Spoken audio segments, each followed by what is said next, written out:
you have to do it and you have to persevere through it. And it will change the course of your life and your career, which is a very big mental stress when you're making these decisions. And even just how different I always was in the business. There were moments that I had to decide I'm going to stay true to myself and I'm going to say no to this.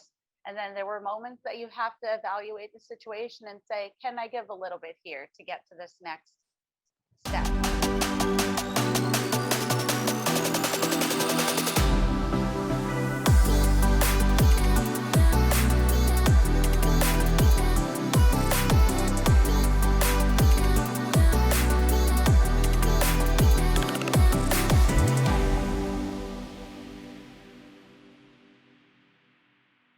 Well, welcome all of you to Flourish or Fold, Stories of Resilience, where well-known people have the opportunity to share with us their lesser-known stories of resilience, facing challenge, change, and complexity. We're so deeply honored and excited to have with us today Jessica Lynn, an incredible musical artist. For those of you joining the video cast, she's waving. And we get to have just a conversation today about something that we don't often talk about, which is this notion of challenge and how that contributes to our resilience. So Jessica, we're so delighted to have you here with us. Thank you so much for having me. I'm really, really looking forward to it. Thank you. Thank you. For those of you who can see the video, you've got a lot of guitars there in the background. Yeah, it's a problem. I've been doing live streams since the start of the pandemic, and it was a joke in one of them that whoever guessed how many guitars were here got a free ticket for next week's show. And the magic number was 38 in my living room. No, 38. Oh my gosh. One for every occasion and outfit. See, you know, everyone needs to coordinate and style their outfit with their guitar. Yes, I totally get behind that statement. Indeed, indeed. Well, Jessica, we're so happy to have you with us today. And we wanted to kick things off by talking about this idea of challenge. And for you, we'd love to hear a little bit more as you think about your journey so far. What is one of the challenges that you've faced in your past that you feel like has most significantly formed you or shaped you as the person and woman you are today? I think what I always thought was my greatest obstacle was my greatest gift, and that was being different. I'm an Italian New Yorker, born in Brooklyn, New York. I come from a regular working class family. And the fact that I loved country music so much and wanted to fall into it was something that was really a challenge. I was always nervous, was I good enough? Are people going to take me seriously? And I truly do believe that country music, any music, is about the stories and how it sits in your heart and not about where you come from. And I really did face a lot of closed doors, a lot of laughing in my face. Like you'll never do it. You'll never make it. If you want to look like this and sound like this, yeah, I'll sign you and I'll take you on and I'll make you a star, as they all say. And I stayed true to my roots and to my heart and soul and who I am. And I think that's why I've become successful. It's because I'm honest and genuine. And again, what made me so different is what wound up creating my whole path and story. I love that. And tell me more about what's it been like to think about the things that you thought were your greatest liability, right? Being Italian, being from New York. How have those elements of what you thought were your greatest challenges or your greatest obstacle, how have those manifested today to be, perhaps your greatest advantage?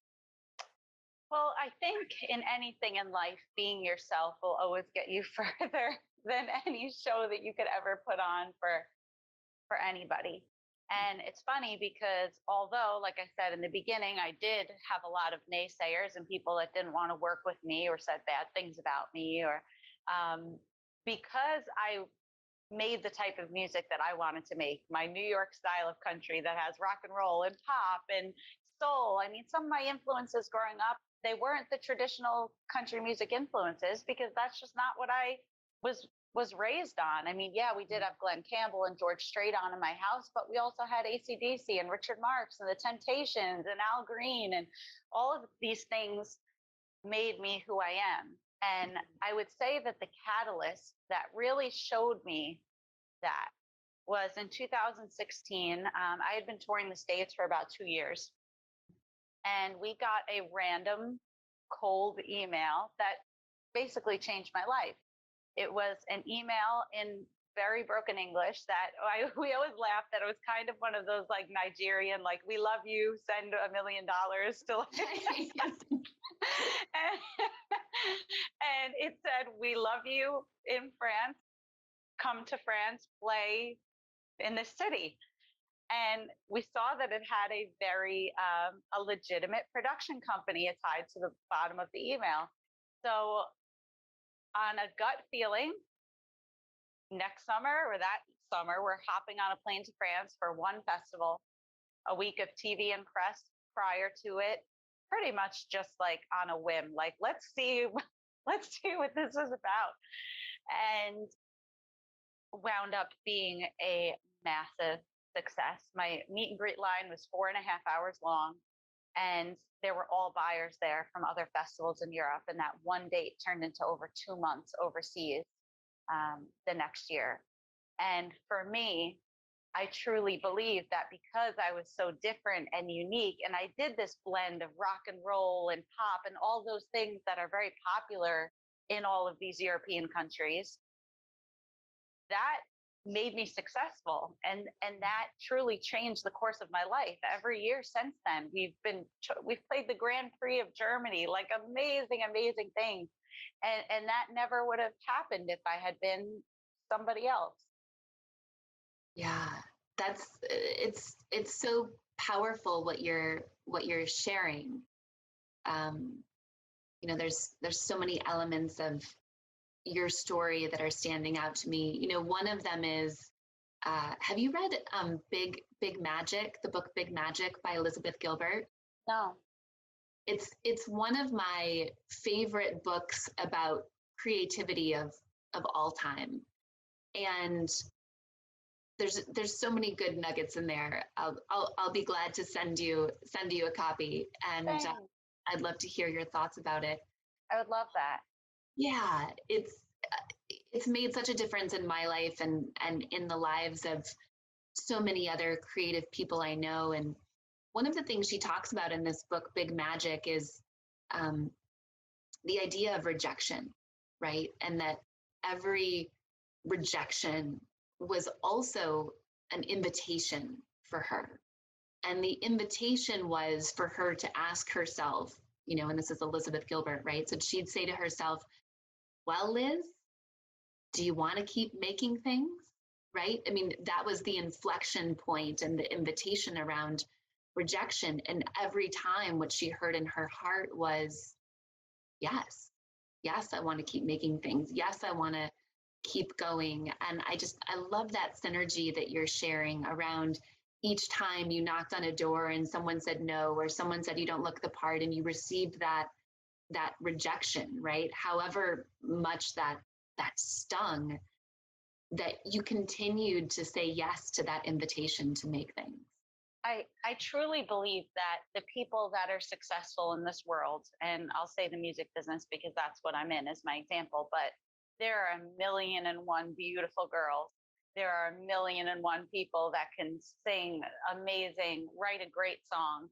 But I really believe that the people that are successful are the people that have that special fire and drive within them to do what they do, a special type of passion, that you have that ability to get kicked down so hard and to get back up and be like, let's try this again. It is not easy. Your heart breaks 10 times a day.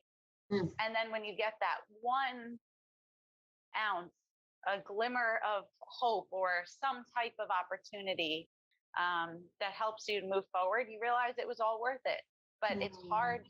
It's hard to get to that point. And I always believed that throughout my career, I've received several signs that this was what I was meant to be doing. I mean, I've had terrible things happen, totally broke, invested everything I had into an opportunity. It didn't pan out. And something always comes that then tells me, no, like, keep going. Like, one of my first tours, we were having such a hard time. I've been an independent artist this whole time. So we had such a hard time filling dates. We had massive holes in this big tour. And I was so stressed, like, how am I going to do this? How am I going to make this work? We don't have any money. Like, oh my gosh, what a mistake. Like, should I just do something else? Like, I don't know what to do or how to move forward. And then, like, 2 weeks later, we get a call to open for ZZ Top in an arena overseas. And then ever since then, everything just started falling into place and happening. And I always believe that. I always meet somebody or a fan says something to me that I really need to hear in my moments of darkness and weakness. And I think that it's very important for everybody to listen to those things because they guide you. I truly believe you are on a certain path in life and everything happens. You meet everybody exactly when you're supposed to meet them. Everything happens, good and bad, exactly when it's supposed to happen. And it's up to you to listen to those things and to make things happen for yourself. And like you were saying, how she has those moments like, well, do I want to continue? That happened to me this past year. I mean, we lost not just this year, but last year as well from the pandemic. My biggest tour we were ever doing, 100 cities, 14 different countries, and it was still growing when we lost literally every single date. It was terrifying, not just career-wise, financially. You don't know what to do, how to move forward. This is so unprecedented. How do you actually make this work? And just like her, I took my week or two to like cry and feel my emotions and be sad and depressed. And then I said, and I don't know, we always joke that it's the hard-headed Italian woman in me that's like wants to fight back. But my husband and I were like, no, like we're going to tour somehow. And we upgraded all our cameras. We got lighting. We were like, we're going to go online. We're going to start live streaming. Sometimes I was doing 6 different live stream interview things a day. I took everything and anything I could online. I started doing live stream concerts once a week from my living room. And I actually was named the top 40 live streamer of the whole year by Polestar on the internet. And that just shows you that you could take any situation in life, and if you apply the right attitude and mindset to it, that you can do anything that you want to do.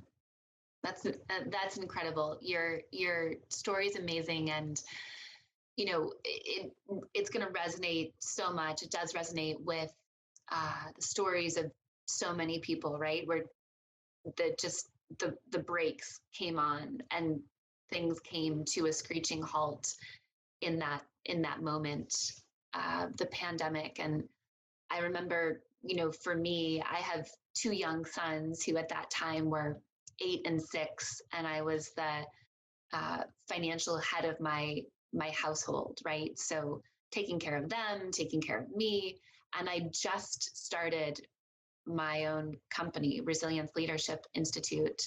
And like you, I'd been building over time, and I'd taken on clients to replace my income from my corporate career.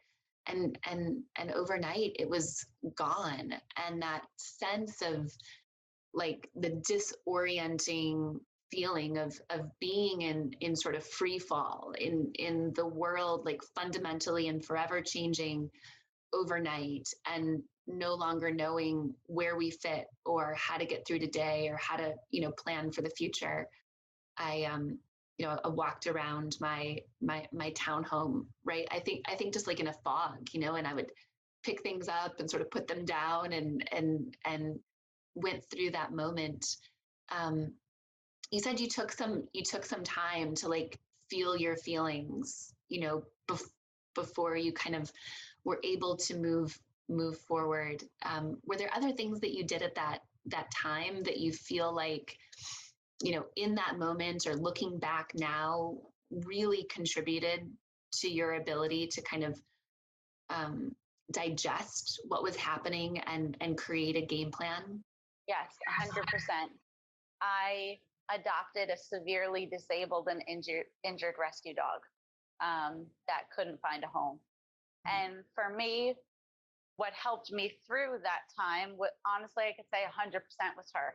Because I think when you change the focus of your mind and your thoughts to something very positive in a very dark time, it helps you to find the strength to just get up every day and keep going in some way. And then once your mind is occupied on something that you feel is so positive, then it allows the space within your head to start doing the other things that you need to do. I mean, this was a dog. She was found abandoned and I'm a huge animal lover, but found abandoned in a shack in Texas with both her back legs cut off and a spine injury, just left to die.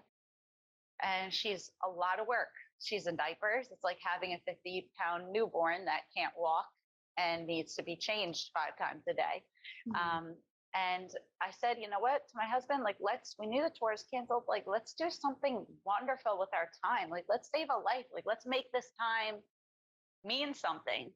And she was a 2-week foster that never left. But instead of waking up every day, and I remember this feeling very well. I always do my emails before I get out of bed in the morning. Like I kind of wake up and I go through everything.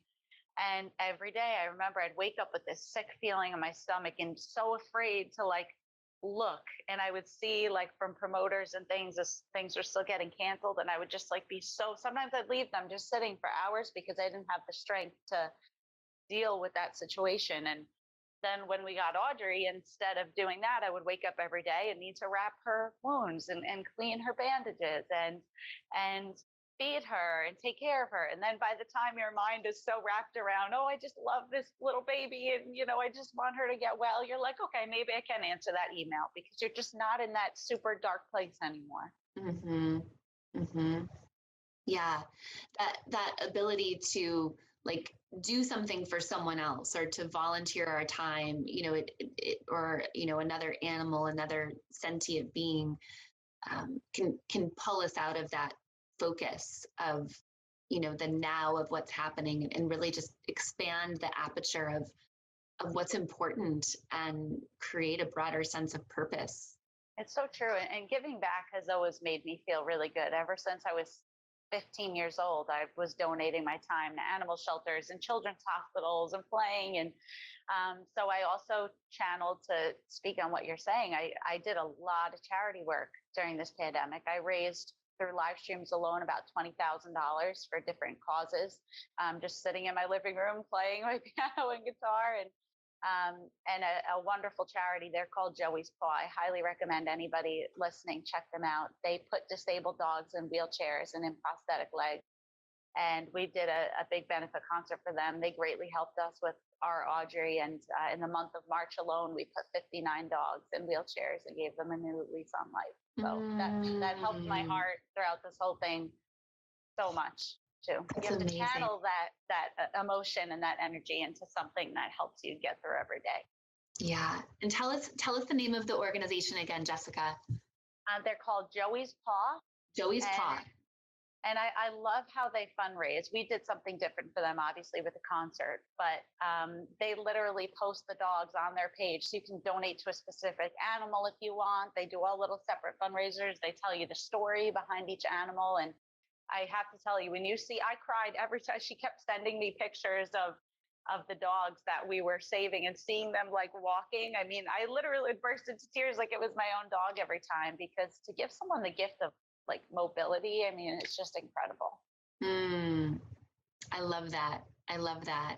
And of course, Joey's Paw is just one of many charities and organizations that you've donated your time and supported. In fact, I think you and I connected because we're both ambassadors for the African Community and Conservation Foundation, which is also a mission-driven organization focused on land conservation, anti-poaching, and uplifting communities to try to avoid that human-wildlife conflict that oftentimes ends in encroaching on land and poaching. Talk to me a little bit about how you've found the time and space to bring so many of these mission-driven kind of organizations into your orbit along with pursuing your musical career. I think I've just always found, I've been a big believer that when you have a platform, use it for good. So my whole career, I've always found ways to tie music and my beliefs and my values together. Like my second television special that we filmed for nationwide TV in America, we donated a big portion of ticket sales to a organization that sends care packages to our troops. I've done several things like that with tickets every year for the last 5 years. I do a huge concert for Toys for Tots for Christmas. It's actually become the local chapter's biggest fundraiser of the year, the single event. They collect the most toys. We usually do about 2,000 toys in the night. And so being stuck at home, I guess you could say, provided even more opportunities for me to hop on the internet with my fans and be like, hey, this week I'm fundraising for, hop on board. A great way for people to explore and learn about new organizations they might not have learned about before. And it's been a big blessing for me throughout all this. Amazing. One of the sort of elements of resilience is this concept that I've developed over the last decade and a half, which is the 5 practices of particularly resilient people. I was really interested to know, given that we all will face moments of challenge, change, and complexity, what are the things that we can do in those moments rather than what our sort of sympathetic nervous system would tell us, right? Which is fight. We can fight, we can flight, which is run away, or we can freeze. And in fact, there's, the 5 practices now, which are the specific behaviors that we can all engage in to enhance our resilience in those moments when we inevitably face challenge, change, or complexity. When you think about those practices, is there a particular practice that sort of speaks to you or resonates for you as you think about your own journey and how you've harnessed or conceptualized resilience? Yes. And first, I do have to say that I enjoyed reading through your online literature so much. You are such an intelligent and compassionate person, and it really comes through. And I was very, very excited to do this with you today because it's really, you could tell you're making a difference for people. And even just how thought-provoking it was for me reading through everything. I truly, truly enjoyed it. So I just wanted to say that. Thank you. Thank you so much. And to answer your question, I think the one that I connected with the most was productive perseverance. And for me, I'm in an odd spot. As an independent artist, I wear many, many hats. So not only am I the person that you see up there singing and playing, I'm the music arranger. I am the PR person at times. I am the graphic designer. I am the booking agent. I am the tour manager. I'm a Capricorn and a super type A personality. So I have a hard time giving tasks to other people. And I fully recognize that. Capricorns unite. When is your birthday? December 27th. Okay, mine's January 6th. So yeah, very close. Mm-hmm. So for me, there have been a lot of decisions that I've had to make over the last several years of building my career, where to invest my money. It's always, I don't have some guy in a huge office, telling me, oh yeah, here, you got 10 grand to spend this week on this or that. Every single penny has been something that I worked so hard for. And it's been, well, do we do the PR for the single or do we do the radio promotion? Okay, and you got to weigh your options and you have to decide what would be best, and think about the path that each would take you down. And a lot of decisions and a lot of things that I don't think I was fully like capable to make. But you you have to you have to do it, and you have to persevere through it, and it will change the course of your life and your career, which is a very big mental stress when you're making these decisions. And even just how different I always was in the business, there were moments that I had to decide I'm going to stay true to myself and I'm going to say no to this. And then there were moments that you have to evaluate the situation and say, can I give a little bit here to get to this next step? And those are all very difficult decisions to make, but ones that have been of the utmost importance in my story. Mm-hmm. Mm-hmm. A lot of like just people in general, and also I think really sort of specific to entrepreneurs, musical artists like you, actors, even athletes to some extent. You know, they talk about this idea of like decision fatigue, right? There's just like so many kind of forks in the road, right? Like trade-off decisions, to your point, you know, which is like, you know, are we going to like place our bets here with the finances that we have, or are we going to place them here? And knowing that you can't really sort of do both. And I think that's one of the things that makes this idea of like productive perseverance really powerful when we think about resilience, because it's both like an art, you know. And you talked about trusting your gut and your intuition before, right? And it's, you know, sort of a science, because it's knowing, you know, when we sort of stay the course or get gritty despite challenges that we face. And it's also about a willingness to have enough agility or flexibility to pivot, you know, in a new direction. How have you thought about, Jessica, as you've been in those inflection points of making trade-off decisions and saying, okay, is it going to be this, or, you know, do we stay the course or think about pivoting in some way? Do you have a framework that you use, or a checklist, or something that helps you work through those really kind of nuanced and sticky decisions?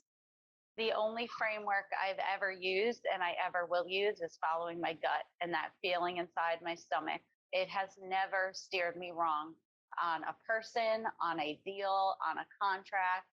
I'm a very intuitive person, and I trust the way I feel. I have very strong feelings about people the minute I meet them. My friends always laugh at me because I'll say, something's not right about that person, and it always winds up being true, always.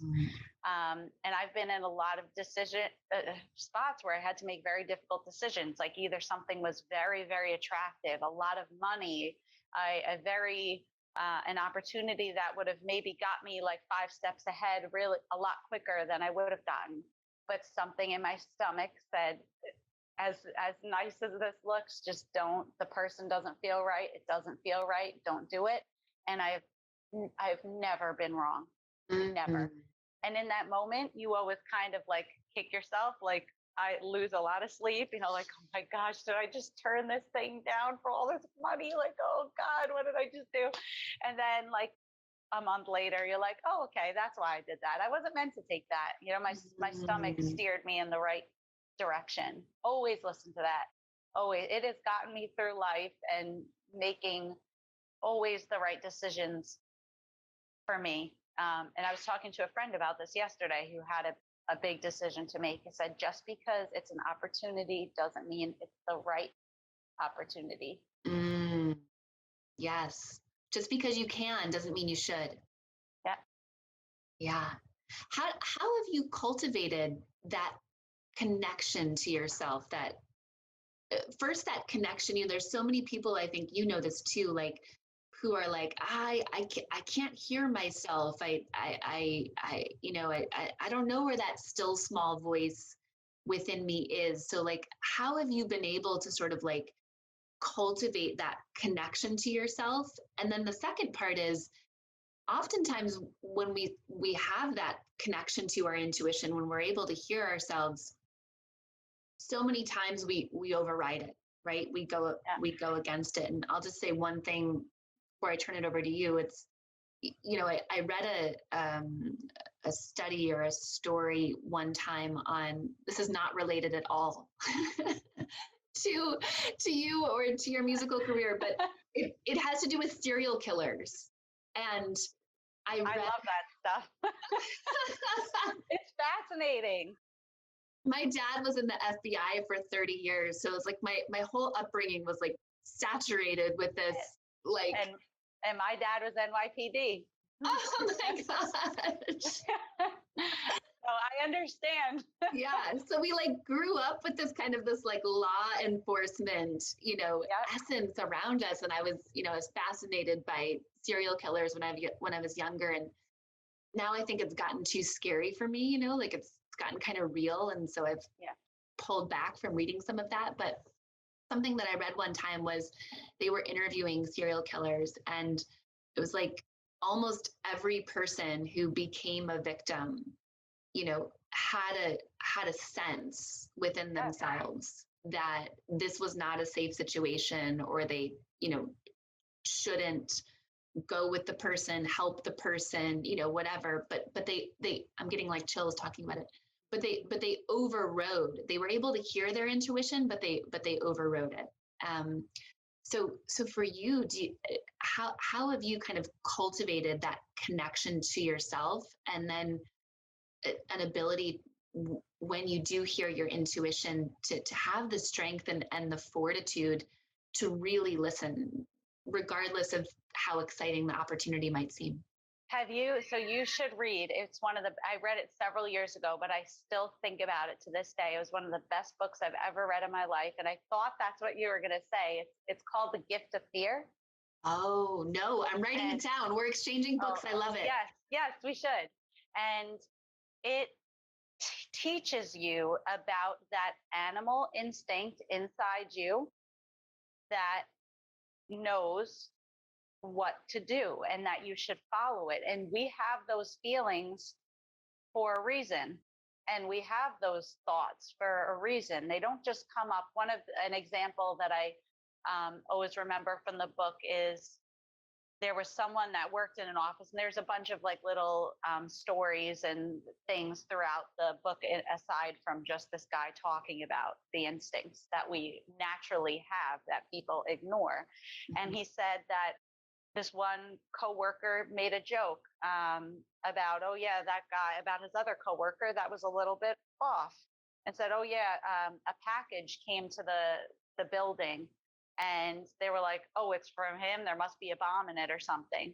And like making a joke, not a funny joke, but again, you wouldn't just make that joke about anybody. That's not something that you just say. Something inside this guy, as lighthearted as it was and as funny as it was, told him there's really something wrong with this person. And guess what? It was a bomb. Oh my, what? And you have to follow those things. Something inside this man it made him make that joke. It's your inner instinct that we don't always listen to. There was another story about a woman. A guy asked to help her carry all her grocery bags into the thing. She said, something in my gut just didn't feel right, and it wound up being this whole thing that unraveled. But I always felt that way growing up with a law enforcement background, that you just always listen to that. If somebody doesn't feel right, they're not right. It's your natural. They said we can learn so much from animals. An animal knows in that split second. The thing that's different, he was explaining, between animals and people is that animals, and this kind of answers your question about how I am, act on that instinct right away. Right. Humans, like a mother deer, feels that there's a coyote in the woods. She doesn't sit there and think, well, maybe there's not a coyote in the woods. Maybe I'm overthinking or overreacting. Right. She takes her baby and she runs. Yeah. And because she listens to that instinct, and people don't do that. They sit there and they overanalyze and they say, oh, I'm being silly, or, oh, this or that. And we need to stop doing that, because our bodies are telling us something, and it's really important. And I think that's how I approach life and the way I feel about situations or people or things, is that I always listen. And maybe I don't act immediately like the mother deer would, but I really take time to internalize that feeling and to try to I really like meditate on it and think about it for a few days. And I try to eliminate from my head all of the brain stuff that's going on instead of the gut and the heart and that internal something. I try to separate those. Mm-hmm. And I think, like the mother deer, that's what makes us successful in a way, or make the right decision, because you get rid of all those naysayers, I guess, that think you're overreacting or being silly. Mm-hmm.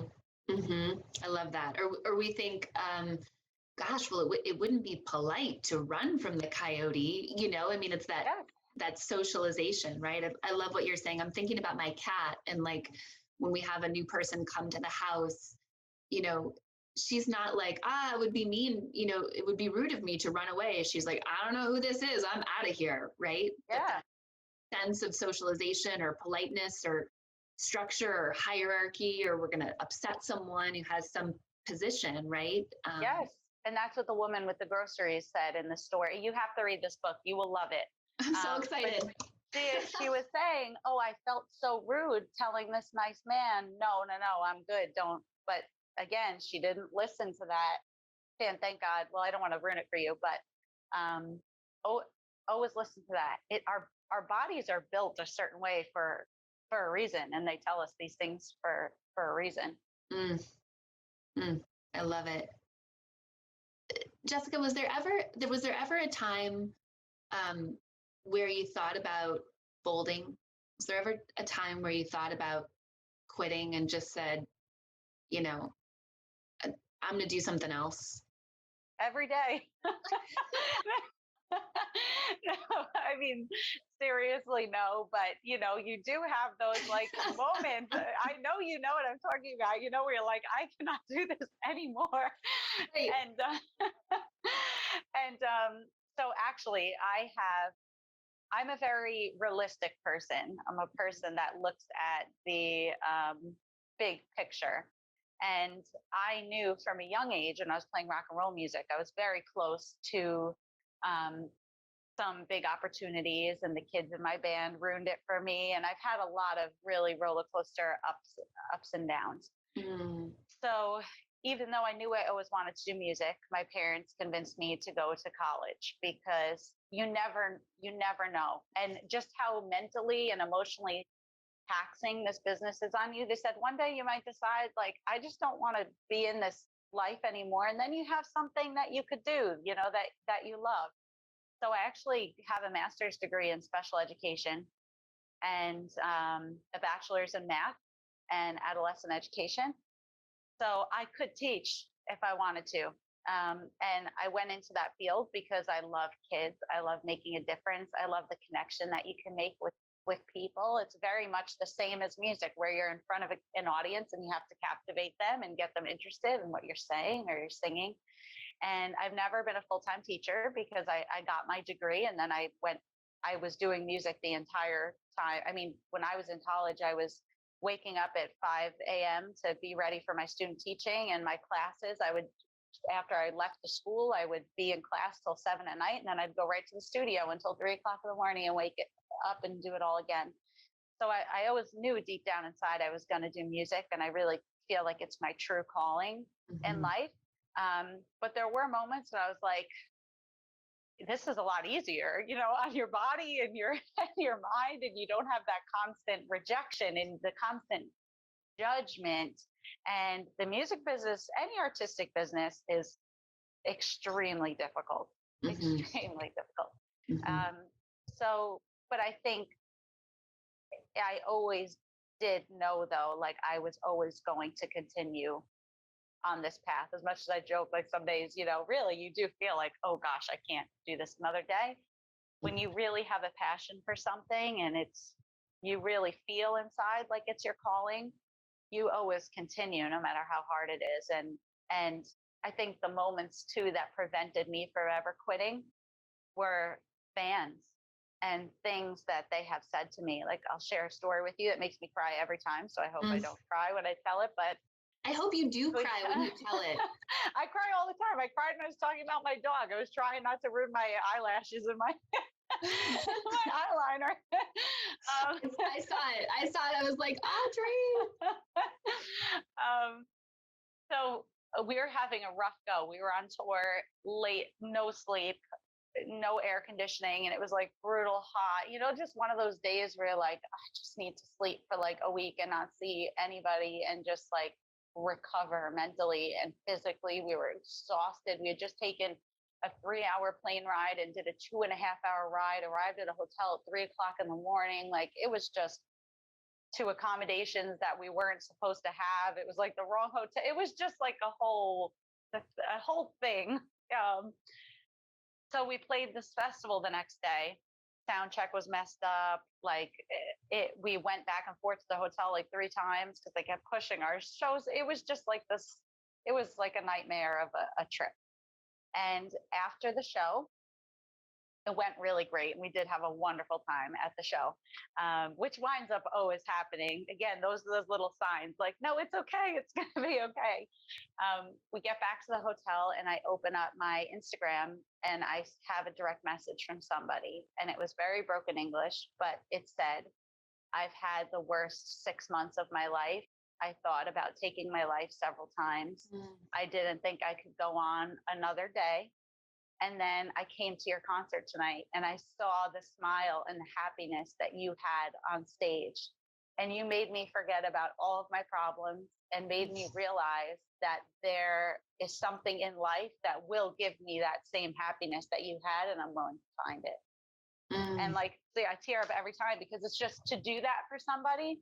And then in that moment, you're like, I will take any trip. I will take any flight. Like, I am literally changing lives with what I do. Like, that is the most rewarding experience worth any negative aspect of this career or business that you could ever think about.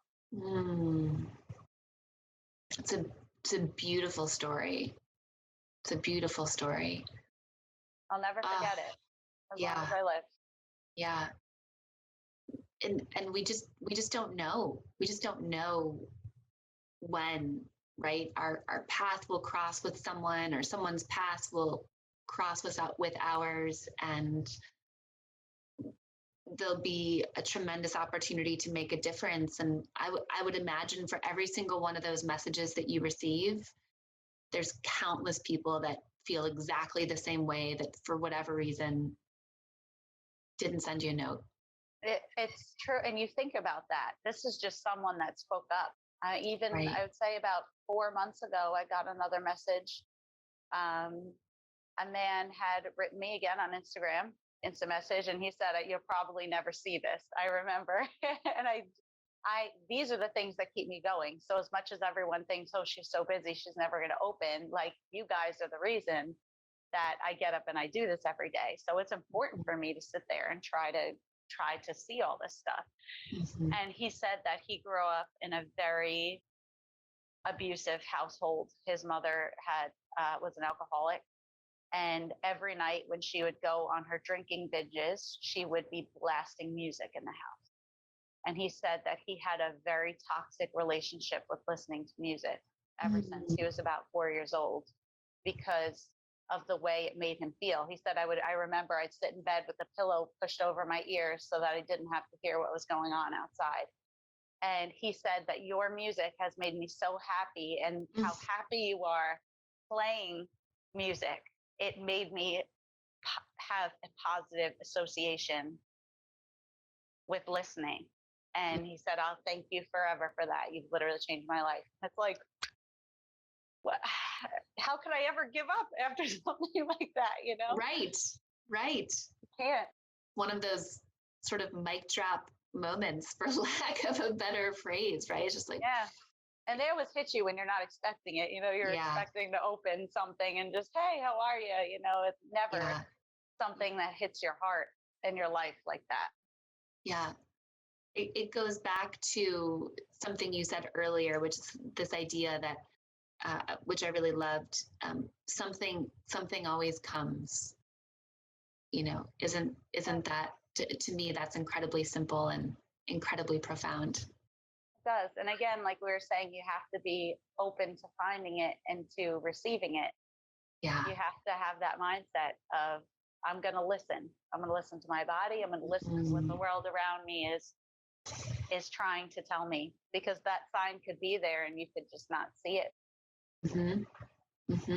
I love that. Jessica, what advice do you have for us? What advice do you have for musical artists who are on their journey, for perhaps even independent artists? I guess we could think about that in a couple of ways, right? Like, sort of, what advice do you have, or maybe we could say it in a different way, which is, if you could go back to an earlier version of yourself and give her some advice, what time would you go back to, and what would you tell her? Okay, I can easily answer both of those parts of this question, and I love it.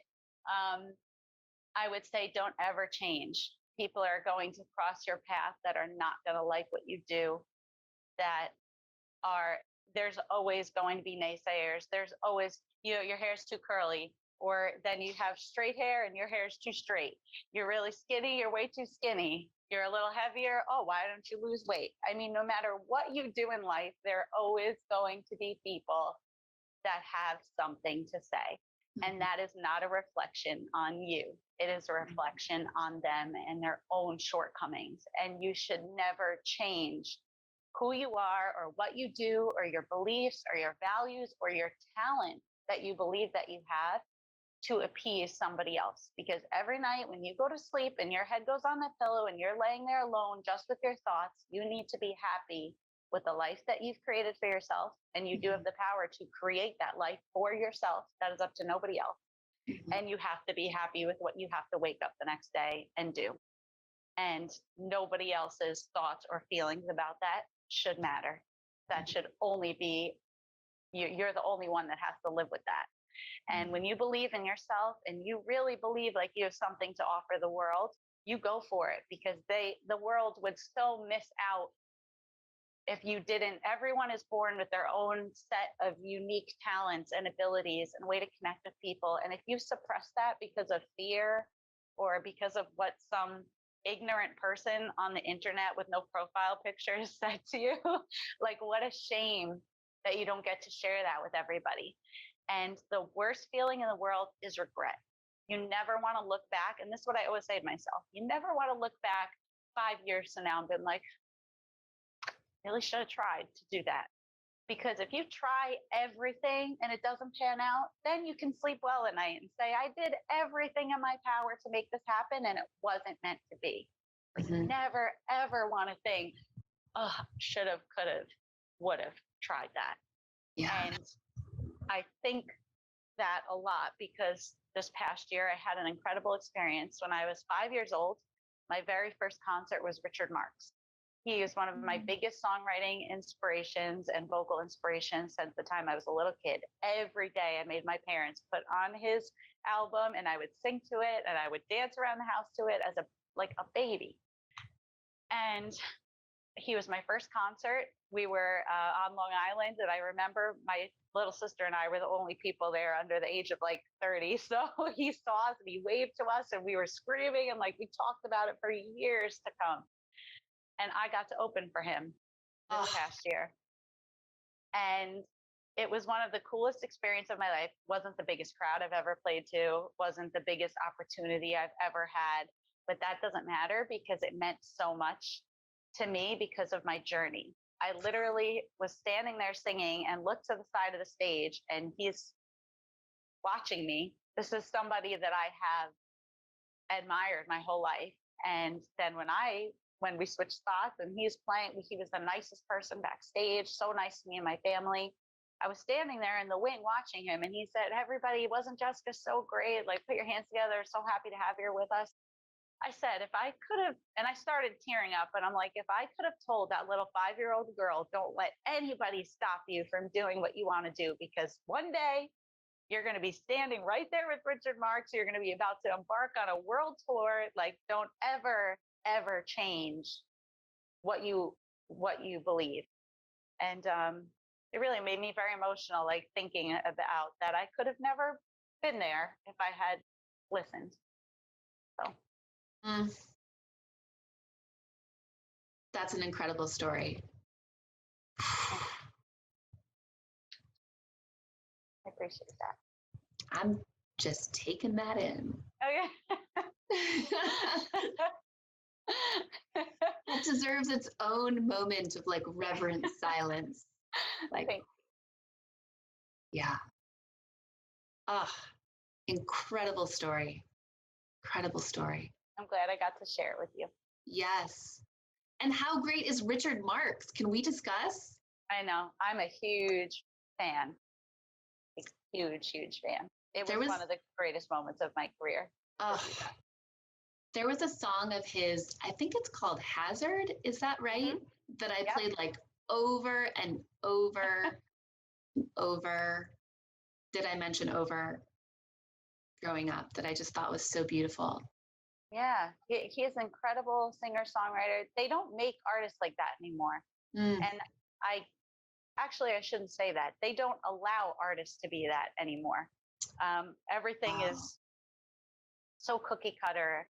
And I've experienced it. You know, you got to sound like this if you want us to take you on, or you got to look like this, or I've heard we have a pedal steel player, which is like amazing. It's like the country music sound. He's 75 years old. He has this awesome old fashioned flair into what I do, which is more of a modern country rock sound.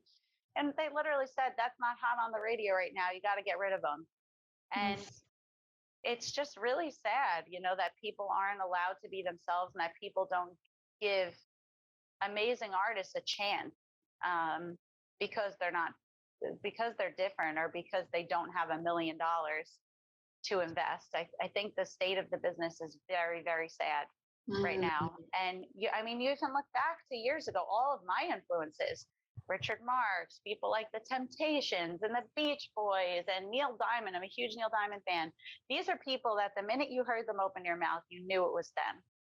I can listen to 2 hours on the radio now, and I have no idea who's who. They sound exactly the same. They got the same musicians playing on every single track. They don't make them like Richard Marx anymore. And I think that's a really big problem, because storytelling and just being genuine has literally gone out the window for, whatever beat is popular right now. And I think it's really sad. Well, thank you for sharing that commentary and also that call, right? Which has, I think, been a thread through the arc of your story, which is to hold true to our truth, to hold true to who we truly are, and to not lose sight of the essence of what makes us who we are at our core. And I love how you talked about what you thought was your greatest liability in terms of being different as being your greatest accelerator or being your greatest advantage. Jessica, tell us and our listeners and our viewers, how can folks find you? How can they listen to your music, catch up with you, follow you on Instagram, send you personal messages that are going to be the jet fuel to keep you going?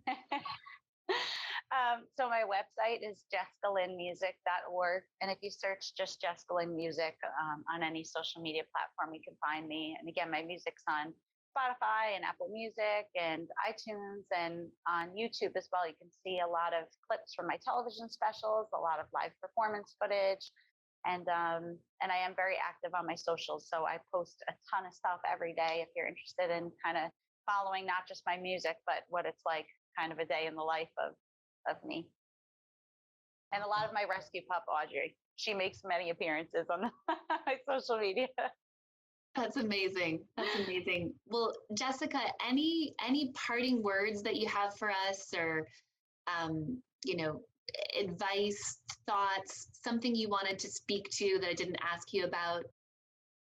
Just thank you for having me. I think it's so important for people to do something like this that you're doing because, like you said in the beginning, there's this facade like, oh, it's so glamorous. And I've had someone say to me, you know, it's so amazing how you just got so big overnight. And it was like, I'm 31.